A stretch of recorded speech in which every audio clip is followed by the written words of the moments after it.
बिहार विधानसभा चुनाव 2025 के दूसरे चरण का मतदान पूरा होते ही एग्जिट पोल सामने आने लगे हैं और राज्य के राजनीतिक माहौल में हलचल मचा दी है। विभिन्न सर्वेक्षणों में बार बार ये संकेत दिया जा रहा है कि एनडीए एक बार फिर सत्ता में वापसी कर सकता है।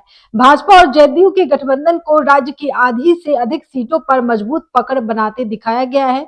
एग्जिट पोल के आंकड़ों के मुताबिक ग्रामीण इलाकों से लेकर शहरों तक मतदाताओं ने एनडीए पर भरोसा जताया है। दूसरी ओर महागठबंधन को कुछ सीटों पर चुनौती जरूर मिली है, लेकिन उसे अपने वोटों को बहुमत में बदलने में मुश्किल का सामना करना पड़ा।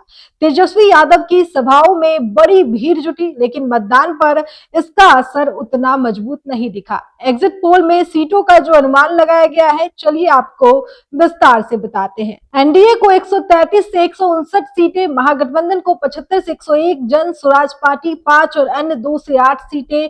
वहीं मैट्रिज सर्वे ने एनडीए 147 से 167, महागठबंधन 70 से 90, जन स्वराज 0 से 2, अन्य 2 से 8 सीटें बताई है। पीपल्स इंसाइट के मुताबिक एनडीए 133 से 148, महागठबंधन 87 से 102, जन स्वराज 2, अन्य 3 से 6 सीटें।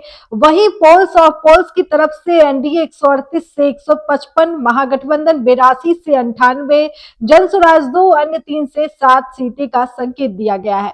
इन आंकड़ों से स्पष्ट होता है कि एनडीए को राज्य में बहुमत मिलने की संभावना अधिक है। प्रधानमंत्री नरेंद्र मोदी और मुख्यमंत्री नीतीश कुमार की जोड़ी फिर सफल दिखाई दे रही है। मोदी की रैलियों में जुटी भीड़ और नीतीश के प्रशासनिक कार्यों जैसे सड़क, स्वास्थ्य और शिक्षा में हुए सुधारों का ग्रामीण मतदाताओं ने सकारात्मक प्रभाव माना। भाजपा ने बूथ स्तर पर मजबूत संगठनात्मक नेटवर्क के जरिए प्रचार में भी मजबूती दिखाई। महागठबंधन ने बेरोजगारी, महंगाई और किसान मुद्दों को चुनाव का मुख्य विषय बनाया, लेकिन एग्जिट पोल के मुताबिक इसका प्रभाव वोटों में सीमित रहा। कुछ युवा नई और छोटी पार्टियों की ओर आकर्षित हुए, जिससे विपक्ष के वोटों का बिखराव हुआ। मुस्लिम यादव समीकरण की पकड़ पहले जैसी मजबूत नहीं दिखी, जो महागठबंधन के लिए चिंता का विषय है। आपको बता दें कि एग्जिट पोल में सीमांचल, मिथिलांचल और पटना नालंदा क्षेत्र एनडीए के पक्ष में झुकते दिख रहे हैं। चंपारण और कोसी क्षेत्र में भी भाजपा जदयू की पकड़ मजबूत है। हालांकि भोजपुर,